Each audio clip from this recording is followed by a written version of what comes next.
Chapter 5 Advice from a Caterpillar. The caterpillar gazed at Alice for quite some time in silence. At last he spoke in a slow, sleepy voice. "Who are you?" he asked. I hardly know, sir," Alice found herself saying. "I knew who I was this morning, but I think I changed several times since then." "Explain yourself," the caterpillar snapped. "I can't explain myself, sir," Alice said sadly, "because I'm not myself, you see." "I don't see." "Being so many different sizes in one day is very confusing," Alice said. "It isn't," the caterpillar said. "Maybe you don't think so now," Alice said, "but when you turn into a butterfly one day, I think you'll feel a bit strange, don't you?" "Not a bit," said the caterpillar. "Well, maybe you'd feel no different," Alice said. "All I know is it feels very strange to me." "You," said the caterpillar. "Who are you?" Which brought them back to the beginning. Alice was getting annoyed. "I think you should tell me who you are first," she said. "Why?" This was a puzzling question, since Alice could not think of a good reason, and since the caterpillar seemed so grumpy, she turned away. "Come back," the caterpillar said. "I have something important to say."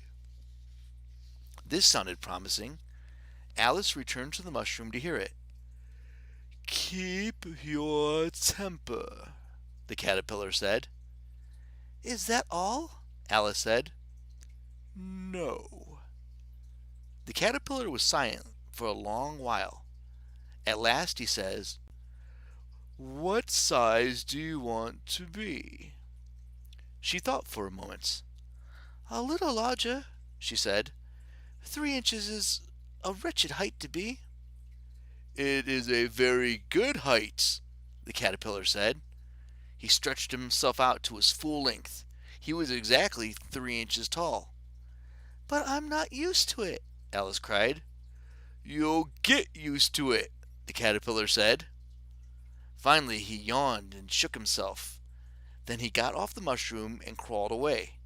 He called out, "One side will make you grow taller. The other side will make you grow shorter." One side of what? Alice thought. The other side of what? "Of the mushroom," the caterpillar said, as if she thought aloud. He then crawled out of sight. Alice looked at the mushroom. She tried to decide which was which. The mushroom was perfectly round, so it was hard to tell. At last, she stretched her arms out as far as they could go. She broke off a bit of the mushroom into each hand. She nibbled a little from her right hand. The next moment she felt a hard smack under her chin. Her chin had struck her foot. Frightened, she tried to nibble some from her left hand. Her chin was so close to her foot there was hardly any room to open her mouth. She was able to squeeze in just one bite. She began to grow. "My head's free at last," she cried. When she looked down, all she could see was a length of neck. It rose like a stalk from a sea of green leaves below. "What can that green stuff be?" Alice said. "And where have my shoulders gone? Oh, my poor, poor hands! How is it I can't see you?" There seemed to be no chance of getting her hands up to her head, so she tried to get her head down to her hands. Alice was delighted to find that her neck could bend easily in any direction, like a snake. She zigzagged her head through the trees. Finally she found her hands.